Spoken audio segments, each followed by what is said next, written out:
Hello everybody, Waheguru ji का खालसा वाहिगुरू जी की फतेह। नमस्कार, सत श्री अकाल, आदाब and welcome to the English class of Guru Nanak ज्ञान अकैडमी। दोस्तों ਅਸੀਂ ਸਿੰਟੈਕਸ ਰੂਲਸ ਪੜ੍ਹ ਰਹੇ ਹਾਂ ਤਾਂ ਆਓ ਆਪਾਂ ਕੰਟੀਨਿਊ ਕਰੀਏ। ਅਗਲਾ ਰੂਲ ਨੰਬਰ 11 ਕਹਿੰਦਾ ਹੈਗਾ a black and a white cat was mewing. A black and white cat was mewing. ਹੁਣ ਇਹਦੇ 'ਚ ਤੁਸੀਂ ਕੀਵਰਡ ਦੇਖੋ, ਜਿਹੜਾ ਹੈਗਾ ਕਿਹੜਾ ਸੈਂਟੈਂਸ ਹੈ। This is present, this is past continuous tense. Past continuous tense है और ये है भी जो एडजेक्टिव दो एडजेक्टिव एंड से जुड़कर किसी सिंगुलर कॉमन नाउन के पहले प्रयुक्त हो तथा इसके फर्स्ट एडजेक्टिव के पहले इंडेफिनिट आर्टिकल एन का ए का प्रयोग हो तो इससे एक ही व्यक्ति भाव का प्रयोग होता है। वो कहता कि जे किसी नाउन के मूहरे कोई एडजेक्टिव आवे, एडजेक्टिव ए एन दा, जे इदा आवे तो वो कहते कि that should make a common noun. वो कॉमन नाउन हो गया तो वो करके जोड़ा है की होएगा, there will be the usages of the singular verb. So that is why the singular verb जोड़ा है वो इत्थे यूज होंदा है, क्योंकि इन्हें सिस्टम बदलता ना इस चीज़ के करके, आर्टिकल के करके सारा जोड़ा वर्ड है ब्लैक एंड वाइट कैट जोड़ा है it should be considered as a singular one. तो रूल नंबर 12 कहता each pen and pencil is red. Each pen and pencil is red. हर एक पेंसिल ते पेन की है रेड है। हूँ इतने इज आया, इतने आर नहीं आया। Each pen and pencil are red नहीं लिखा है। वाई? बिकॉज दो सिंगुलर नाउन एंड से जुड़े हो तथा फर्स्ट सिंगुलर नाउन के पहले ईच और एवरी का प्रयोग इतने भी इदा ही है। जो दो सिंगुलर नाउन जुड़े होन उन्होंने मूहरे जे ईच का प्रयोग होवे या एवरी का और एवरी ए वर्ड का प्रयोग होवे, सो दोस्तों उत्थे की यूज करते हैं असीं, there will be the uses of the is, there will be the uses of is. तो इससे सिंगुलर सब्जेक्ट का रूप हो, हुण आ सिंगुलर बन गया। ठीक है, इस चीज़ का याद रखना, जो सिंगुलर नाउन्स जिहड़े हैगे ने उन्हां दे मूहरे ईच या एवरी आ जाए तो जिहड़ी सिंगुलर वर्ब हैगी आ that will be used instead of the plural verb. ठीक है दोस्तों, अगला रूल कहता हैगा we each have a pen. We each have a pen. ਇਹਦਾ ਕੀ मतलब है दोस्तों?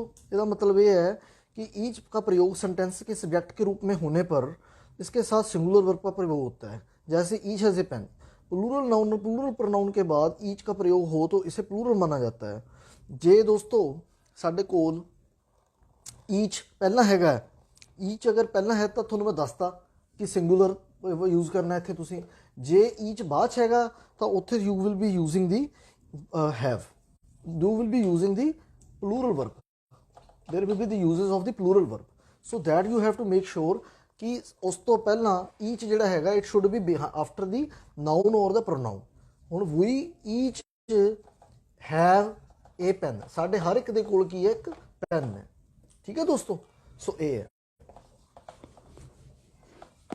आओ आप अगे अगला रूल अगला पढ़ते हैं सेंटेंस। अगला सेंटेंस हैगा each of these four pen is red।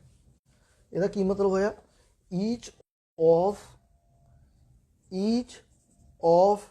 these four pens is red। this is the sentence। now you have to do it। this is right।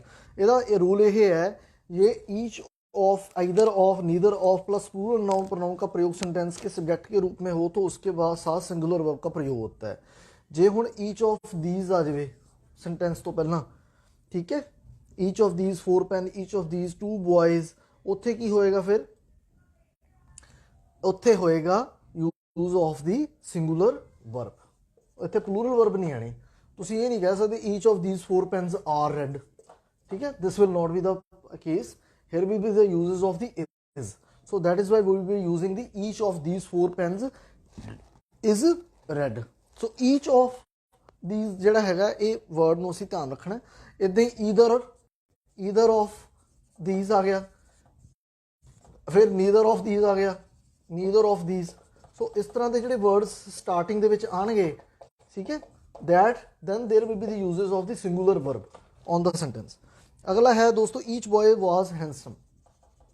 Each boy was handsome, हर एक जिहड़ा लड़का है वो सोहना है, सोहना सी। सो इत्थे की आएगा, जे किसी सिंगुलर नाउन तो पहला ਈਚ ਐਵਰੀ ਈਦਰ ਨੀਦਰ ਲੱਗ ਜੇ ਤਾਂ ਉੱਥੇ ਪਲੂਰਲ ਵਰਬ ਦੀ ਜਗ੍ਹਾ ਤੇ ਨਹੀਂ ਪ੍ਰਯੋਗ, ਇਹ ਸਿੰਗੂਲਰ ਵਰਬ ਦਾ ਪ੍ਰਯੋਗ ਹੋਵੇਗਾ। ਸੋ ਮੈਂ ਤੁਹਾਨੂੰ ਈਚ ਦਾ ਕੇਸ ਦੱਸ ਹੀ ਦਿੱਤਾ ਦੋਸਤੋ।